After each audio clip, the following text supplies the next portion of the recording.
많은 그리스도인들이 알고 있고 혹은 좋아하는 성경 구절이 있습니다. 그 대표적인 게요. 시편 23편이에요. 시편 23편 어떻게 시작할까요? 여호와는 나의 목자시니 내게 부족함이 없으리로다. 뭐 이렇게 시작하는 찬양입니다. 그 시편이죠. 뭐 찬양이기도 하고요. 그래서 뭐 어릴 때 그 주일학교 다닐 때 여호와는 나의 목자시니 뭐 이러면서 찬양을 하기도 했습니다. 예, 더 부르면 은혜가 안 되기 때문에 예. 근데요 그 뒤에 보면 다음 절이 그렇게 돼 있습니다. 그가 나를 푸른 풀밭에 누이시며 쉴만한 물가로 인도하시는도다 이렇게 돼 있어요. 그래서 우리가 목자 하면 떠올리는 이미지가 뭘까요? 목자면 푸른 풀밭, 쉴만한 물가에서 양들에게 풀을 뜯게 하는 뭐 이런 것들을 생각할 수 있습니다. 푸른 풀밭이 쫙 있는데 거기에 양들은 풀을 뜯고 있고 목자는 그 양들을 딱 지켜보면서 이렇게 앉아 있는 모습을 한번 생각해 보십시오. 얼마나 좀 여유 있어 보입니까? 또는 뭐 낭만이 있어 보일 수도 있습니다. 근데 사실은요, 예수님 당시에 그 팔레스타인이라고 하는 지역의 목자들의 삶이라고 하는 것은요, 우리가 생각하는 것처럼 낭만적이지도 않고요, 순탄한 삶도 아니었습니다. 목자의 삶이라고 하는 것은 사실요, 어떤 삶이라고 딱 지금의 삶으로 비교하면 딱 맞냐면 노숙자, 예, 이 삶을 목자의 삶이다 이렇게 생각하면 딱 맞는 것 같습니다. 노숙을 한다는 게 어떤 걸까요? 예, 사실 저는 노숙을 해본 적은 없어요. 그래서 뭐 노숙을 한다는 게 어떤 느낌일지 정확하게는 모릅니다. 하지만 우리가 부산역에만 가도요 노숙하시는 분들이 많아요. 남포동에 가도요 많이 있습니다. 그들 삶이 보기만 해도 사실 얼마나 고달플지 충분히 미루어 짐작할 수 있습니다. 근데 왜 노숙 이야기를 하냐면 목자의 삶이 그랬는데 한겨울 노숙을 한다는 게 얼마나 쉬운 일이 아닐까요? 우리가 알고 있는 오늘 예수님의 탄생에 대한 이야기를 하고 있는데요. 예수님 탄생은 언제죠? 예? 예, 12월 25일을 우리가 예수님 탄생이다라고 이렇게 하면서 지키잖아요. 하지만 예수님 탄생은요, 서방교회와 동방교회가 지키는 게 달라요. 우리가 12월 25일로 지키는 건요, 서방교회 전통입니다. 그러면 동방교회 전통은요, 조금 달라요. 어, 작년이죠. 작년 크리스마스에 이런 뉴스가 나왔어요. 우크라이나에서 이제 1월 달에 지키던 예수님 탄생, 즉 성탄절을 지키지 않기로 했다. 그리고 어, 12월 25일 날 성탄절을 지켰다라고 하는 뉴스가 나왔어요. 무슨 말이냐면요. 사실 어, 그 1월에 예수님의 그 탄생을 기억하면서 지키는 전통은요. 동방교회 전통인데 이 동방교회를 대표하는 것이 어, 러시아 정교회입니다. 그래서 러시아 정교회 즉 동방교회가 이 푸틴을 지지했어요. 푸틴을 지지해서 우크라이나 침공은 하나님의 뜻이고 정당한 것입니다. 이랬더니 이제 어, 사실은 우크라이나도 그 러시아 정교회가 많거든요. 그런데 어떻게 해요? 예, 그렇게 지지하는 그 같은 하나님 우리는 못 믿는다 이렇게 하면서 12월 25일로 예수님 탄생도 바꿨다 뭐 이런 뉴스였습니다. 사실 동방교회는요 1월 6일 날 예수님의 탄생일로 지켜요. 여기에서 예수님이 그러면 실제로는 언제 탄생했을까? 서방교회는 12월 25일. 근데 뭐 사실 이게 예수님 탄생하신 건 아닌데 예, 그냥 그걸 기념해서 지켜요. 또 동방교회는 1월 6일 이렇게 지킵니다. 예수님 탄생 성탄절이라고 부르기도 하고 주현절 이렇게 부르기도 해요. 예수님이 이 땅 가운데 오신 것, 현현하셨다 이것을 기억해서. 자, 그런데요. 신학자들이 예수님 당시의 그런 역사들을 살펴보니까 어, 뭐 별이 떴을 때부터 시작해서 역사적인 자료들을 살펴보니까요. 예수님이 언제쯤 태어나셨을까라고 봤을 때 한 3월에서 4월 사이에 태어나셨을 것이다. 이렇게 봅니다. 그러면 우리가 생각할 때요. 지금 목자들이 양떼를 지킨다고 노숙을 하고 있어요. 근데 언제쯤이었을 것으로 예상할 수 있다고요? 뭐 12월, 1월이 아니라 3, 4월이면 뭐 한겨울 아니니까 그래도 좀 노숙할 만하지 않을까? 뭐 이렇게 생각할 수 있어요. 근데 이 팔레스타인은 기온차가요. 많이 나요. 기온차가 많이 나기도 하고요. 그래서 저녁이 되면 되게 추워요. 제가 노숙을 한 적은 없지만 아이들 데리고 어릴 때요. 한 5, 6년 전인 것 같습니다. 캠핑을 간 적이 있었습니다. 3월 1일 날 캠핑을 한 적이 있었는데요. 허벌판에 텐트를 치고요. 자는 거였어요. 저녁이 되니까요. 허벌판이잖아요. 그래도 준비를 해간다고 밑에 전기장판도 가지고 가고 그리고 침낭도 2개를 깔고 뭐 뽁뽁이도 하고 뭐 이렇게 했어요. 근데 너무 춥더라고요. 그래서 자다가 저는 일어나가지고 겨울 파카를 이렇게 입고 벌벌벌 떨면서 잤었어요. 이게 3월 1일이었어요. 근데도 그 저녁이 되니까요. 기온이 확 떨어지니까 엄청나게 춥더라고요. 근데 사실 예수님 당시에 뭐 양들 틈에서 잔다라고 할 때 그 노숙의 삶이요. 그 추위가요. 결코 쉬운 게 아니었을 거예요. 그러니 예수님이 탄생하셨을 때 양떼를 지키던 목자의 삶이라고 하는 것은 녹록지 않았다라는 거예요. 그들은 대개 어떤 부류의 사람들이었냐면 평민 혹은 천민에 가까운 사람들이었어요. 경제적으로 되게 어려운 사람들이었습니다. 그렇기 때문에 그들의 삶이라고 하는 것은요, 어, 무시받고 낮은 곳에 있고 천대받던 사람들이 이 목자들이었습니다. 사랑하는 성도 여러분, 어, 때때로요 우리의 인생에 이렇게 추울 때가 있어요. 쓸쓸할 때가 있습니다. 우리의 인생에 추위가 찾아온 적이 언제였을까요? 내가 생각하기에 나의 가장 추웠을 때는 언제였을까요? 한번 곰곰이 생각해 보십시오. 저는 생각을 해보니까요. 제가 경제적으로나 심적으로나 가장 힘들었을 때가 어머니가 돌아가시고 한 2년 정도가 지났을 때였던 것 같아요. 제가 3남매인데요. 누나는 그때 당시에 교사 임용 준비한다고 서울 가서 공부하고 있었어요. 형은요, 일하다가 허리 다쳐가지고요, 허리 디스크 수술하고 집에 몇 개월 동안 누워 있었어요. 저는 이제 대학을 막 졸업하고 아르바이트 하다가 예수전도단이라고 하는 선교 단체에서 하는 DTS 예수 제자 훈련이라고 하는 훈련을 6개월 동안 받고 왔어요. 그리고 뭐 이제 막 집에 온 지 얼마 안 됐을 때였거든요. 그러니 한번 생각해 보세요. 집에 돈 버는 사람이 아무도 없었어요. 근데 돈은 매달 나가야 되는 거였어요. 누나는 서울 가서 돈이 들고요. 형은 집에 누워 있으니까 돈이 들고요.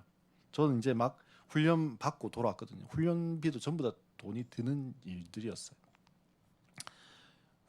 돈이 들어가는데 버는 사람 없으니까 어떻게 했을까요? 형이 마이너스 통장을 썼었어요. 근데 이제 그것도 이제 한도가 다 된 거예요. 그래서 힘든 시간이었습니다. 집에 기름이 떨어졌어요. 그때 기름 보일러였거든요. 기름이 떨어졌어요. 그러면 이제 뭘로 버틸까요? 전기장판 하에서 버텨야 돼요. 근데 전기가 끊겼어요. 그러니까 어, 이제 어떻게 버텨야 돼요? 뭐 할 수 있는 게 없죠, 사실은. 그냥 냉방에 자는 거예요. 근데 더 슬픈 건요. 그 기름도 끊기고 전기도 끊긴 그 집이요. 저희 명의의 집이에요. 저희 집인데 전기도 끊기고 기름도 끊기고요. 그러니까 더 슬프더라고요. 태어나서 사실 처음 경험해 보는 거였어요. 그 추운 방에서요. 할머니와 형과 저 이렇게 세 명이서 며칠을 지냈었어요. 지금 생각해도 참 추운 겨울이었던 것 같습니다. 사랑하는 성도 여러분, 우리에게 각자가 경험한 추웠던 시간들이 있을 겁니다. 그때만 생각하면 아려오는 마음이 막 일어나는 그런 때가 있습니다. 그런데 우리 인생에 왜 그런 추운 때가 있을까요? 그 시간 속에서 하나님 나에게 무엇을 말씀하고 싶으신 걸까요? 그리고 나는 그 시간 속에서 무엇을 배워야 하는 걸까요? 그 시간들을 통해서 하나님이요 저에게 훈련시킨 것이 있어요. 무엇이었냐면요, 내 삶의 재정을 하나님이 채워 주신다는 것을 알게 하는 시간이었습니다. 그 이전까지는 어떻게 제 삶의 재정을 채워갔을까요? 예, 부모님이 다 책임져 주셨거든요.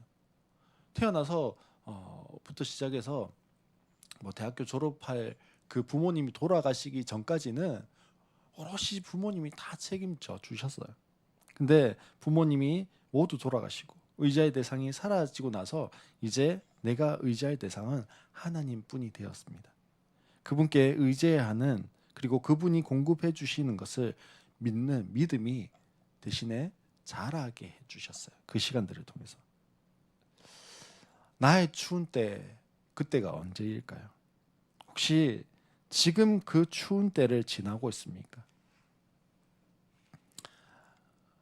참 버티기 힘들고 이 추운 그 추위가 나의 폐부를 찌르는 것 같습니까? 근데요, 하나님 뭐라고 말씀하시냐면 이 추운 때를 얘야 너가 잘하고 있는 중이야. 내가 훈련하고 있는 중이야. 그 시간을 통해서 하나님을 더 신뢰하고 믿게 하는 시간이야. 그렇게 말씀하시는 거예요. 그 하나님을 신뢰하고 자라가고 훈련하는 그 시간에 온전히 반응해서 한 단계 더 성숙한 우리 성도님들 되셨으면 좋겠습니다. 9절 말씀을 계속해서 보면요. 그런데 주님의 한 천사가 그들에게 나타나서 주님의 영광이 그들에게 두루 비추니 그들은 몹시 두려워하였다. 이렇게 말씀합니다. 주의 영광이 두루 비추었다. 이 무슨 말일까요? 오늘 우리가 뭐 불렀던 찬양 혹은 우리가 자주 쓰는 표현으로 하면 하나님의 임재가 강력하게 나타났다. 혹은 성령의 역사가 강하게 나타났다. 뭐 이렇게 표현할 수 있는 거예요. 그럼 조금 더 사실은 이해가 되잖아요. 성령의 역사가 있었고 하나님 임재가 강력하게 나타나는 거. 그게 하나님의 주의 영광이 비추었다 이 말입니다. 우리가 하나님의 영광의 임재가 강하게 나타나면요, 그 임재의 무게가 얼마나 강력한지 모릅니다. 뭐 어떤 집회 영상 같은 거 보면요, 막 그렇게 하는 분들이 있어요. 갑자기 마이크 대고 그 인도자가요 부는데 막 사람들이요 막 쓰러집니다. 혹은 뭐 이렇게 손을 이렇게 막 하면요 이쪽이 우르르 넘어지고요, 이쪽으로 손을 뻗으면 이쪽으로 막 우르르 넘어지는 게 있어요. 예, 그런 걸 보면요 뭐 어떤 생각이 들까요? 예, 이상한 애도 있지만 또 하나는 저게 지금 쇼하고 있네. 뭐 이런 짜고 치는 거야. 뭐 이런 이제 생각이 들기도 합니다. 물론 그럴 수도 있어요. 근데 정말 하나님의 그 임재가 강력하게 일어나면요, 사람들이 그 임재 앞에 주체할 수 없다고 그래요. 그래서 그 임재의 무게 때문에 그냥 내가 서 있고 싶은데 그냥 쓰러지는 그런 일들이 일어난다고 그럽니다. 근데요, 우리가 뭐 유튜브나 혹은 영상에서 볼 수 있는 그런 집회 영상이 오늘 우리 시대에 나타나는 현상 혹은 쇼라고 이해할 수도 있습니다. 근데요, 성경에도 그 이야기를 하고 있어요. 하나님의 임재에 대한 기록을 성경에서 하고 있어요. 출애굽기에 보면 하나님이요 이스라엘 백성들을, 이제 출애굽한 이스라엘 백성들을 만나 주신다고 해요. 하나님이 이스라엘 백성들을 만나 주시는데 그 하나님이 임재하셔서 만나 주십니다. 그때 이스라엘 백성들의 반응이 어땠을까요? 하나님 만나 주셨어요. 임재가 있었어요. 그때 이스라엘 백성들의 반응이 뭐였냐면요. 두려워서 벌벌 떨었어요. 그리고는 모세에게 이야기합니다. 모세, 우리 하나님 안 만나도 돼. 안 만나도 돼. 다음에는 모세 혼자 조용히 올라가서 하나님 만나고 그 만난 이야기를 하나님 뭐라고 하시는지 그냥 우리한테 당신이 이야기해 주면 됩니다. 우리 다음부터 절대로 하나님 안 만나게 해주세요. 그렇게 이야기했어요. 왜요? 그만큼 하나님의 임재가 두렵고 떨리게 만들었다라는 거예요. 그 임재 무게가 그만큼 크다라는 겁니다. 그러니 목자들이 주의 영광이 비추일 때 두려워서 떨고 있는 것은 어떻게 보면 당연한 거예요. 그때 천사가 계속해서 이야기를 합니다. 10절에 보면 두려워하지 말아라. 나는 온 백성에게 큰 기쁨이 될 소식을 너희에게 전하여 준다. 오늘 다윗의 동네에서 너희에게 구주가 나셨으니 그는 곧 그리스도 주님이시다. 너희는 한 갓난아이가 포대기에 쌓여 구유에 누워 있는 것을 볼 터인데 이것이 너희에게 주는 표징이다. 이렇게 이야기합니다. 목자들에게 큰 기쁨이 될 소식이 전해졌다라는 거예요. 이거를 한 단어로 하면 복음입니다. 목자들에게 복음이 전해진 거예요. 천사들이 전해준 소식은요, 큰 기쁨의 소식입니다. 두려움과 공포와 추위와 슬픔과 고통의 소식이 아니었다라는 거예요. 두려움과 공포와 추위와 슬픔과 고통에 있는 사람들에게 전해주는 큰 기쁨의 소식이 전해졌다라는 거예요. 즉 복음이 전해진 겁니다. 이게 메시아가 오신 이유예요. 예수님이 메시아로 이 땅에 오신 이유가 뭐라고요? 복음을 전해주기 위해서요. 복음이 뭐라고요? 큰 기쁨의 소식이에요. 나의 두려움에, 추위에, 아픔에, 슬픔에, 고통에 위로가 되는, 회복이 되는 소식이 뭡니까? 큰 기쁨의 소식이고 그 큰 기쁨의 소식이 복음입니다. 예수님은 그 사명을 위해서 이 땅에 오신 거예요. 우리는 그 예수님을 믿는 겁니다. 그리고 그 예수님을 믿을 때 우리에게 큰 기쁨이 되는 소식이 진짜 내 삶에 큰 기쁨이 됩니다. 그걸 진짜 확인하고 싶지 않으십니까? 목자들에게는 그런 열망이 생겼어요. 진짜 큰 기쁨이 되는 메시아가 있나? 나도 메시아를 만나면 그 큰 기쁨이 될 수 있나? 그런 열망이 생겼다라는 거예요. 그래서 15절에 보면 목자들이 서로 말하였다. 베들레헴으로 가서 주님께서 우리에게 알려주신 바 일어난 그 일을 봅시다. 그렇습니다. 목자들에게 가서 보고 싶다라고 하는 열망이 생겼다라는 거예요. 이보다 명확한 것이 어디 있습니까? 메시아가 오셨는지, 그 메시아가 하나님께는 영광이 되고 땅에는 평화를 주시는 분이신지 보자라는 거예요. 확인해 보자라는 겁니다. 그래서 천사의 음성을 들은 목자들은요, 바로 가서 봅시다라고 말합니다. 사랑하는 성도 여러분, 오늘 나의 삶에도요, 큰 기쁨의 소식이 울려 퍼지기를 기대하십니까? 그런 소망함이 있습니까? 그러면 어떻게 해야 할까요?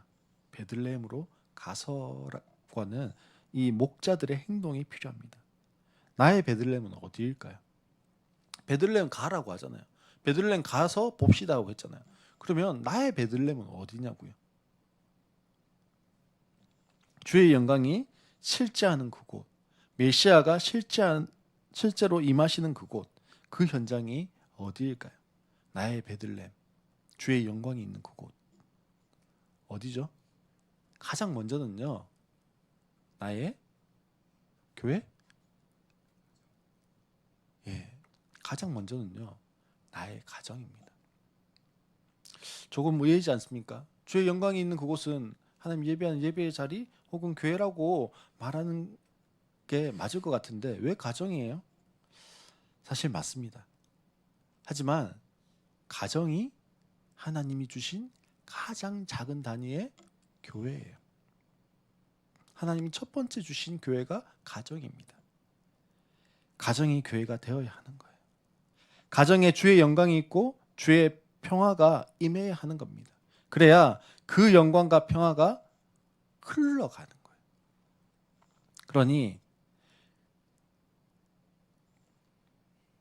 그리고 그 다음으로 나의 베들레헴은요, 나의 VIP들입니다. 나의 VIP에게 가서 주의 영광과 주의 평화가 임하길 소망하고 기도하고 전해야 하는 거예요. 그리고 나의 VIP의 삶에 주의 영광과 평화가 임해서 삶의 변화가 일어나는 것을 보고 다시 주님께 영광을 돌려야 하는 거예요. 목자들은요, 그래서 베들레헴으로 갔어요. 그리고 실제로 보기를 원했고 보았습니다. 사랑하는 성도 여러분, 가서 보아야 알 수 있어요. 무엇이 실제인 것을요? 큰 기쁨의 소식이 실제인 것을. 즉 복음이, 예수님이 나를 위해서 이 땅에 오셨다. 나의 두려움을 위해서 이 땅에 오셨다. 나의 실패를 위해서 이 땅에 오셨다. 나의 추운 겨울과 같은 얼어붙어 있는 그때와 같은 나를 위해서 이 땅에 오셨다. 그것이요, 믿어지는 겁니다. 오늘 그 베들레헴으로 가시기를 바랍니다. 그것이 가장 먼저는 어디라고요? 내 가정. 내 가정에 부모와의 관계, 부부와의 관계, 형제와의 관계에서 평화가 임해야 돼요. 주의 영광이 있어야 돼요. 그래야 그 주의 영광과 주의 평화가 흘러가는 거예요. 누구에게로요? 내가 VIP로 삼고 있는 사람들, 내 이웃에게로 흘러가게 되어지는 겁니다. 내가 줄 게 있어야요, 줄 수 있는 거예요. 내가 아무것도 없는데 누군가에게 못 줘요. 흘러가는 것도 마찬가지. 이 컵에 물이 다 차기 전까지는요, 절대 흘러 넘치지 않아요. 다 차고 나야 그 다음은 어떻게 해요? 흘러 넘치는 겁니다. 주의 영광과 주의 평화도 마찬가지예요. 그러기 위해서 먼저 우리가 뭐 해야 돼요? 주의 영광과 평화로 충만해야 돼요. 어디가요? 우리 가정이, 우리 부부와의 관계가, 우리 형제와의 관계가, 자녀와의 관계가 충만히 주의 영광과 평화로 가득 차 있어야 되는 거예요. 그 다음은 어떻게 간다고요? 흘러서 나의 VIP들에게로 흘러가는 겁니다. 아, 저 사람을 보니까, 저 사람과 대화하고, 저 사람과 교제하고, 저 사람이 나를 위해서 기도해 주니까 내 가운데 마음의 평화가 있네. 흘러오는 겁니다. 그렇게 흘러 넘치시는 우리 모든 성도님들 되시기를 주의 이름으로 축원합니다.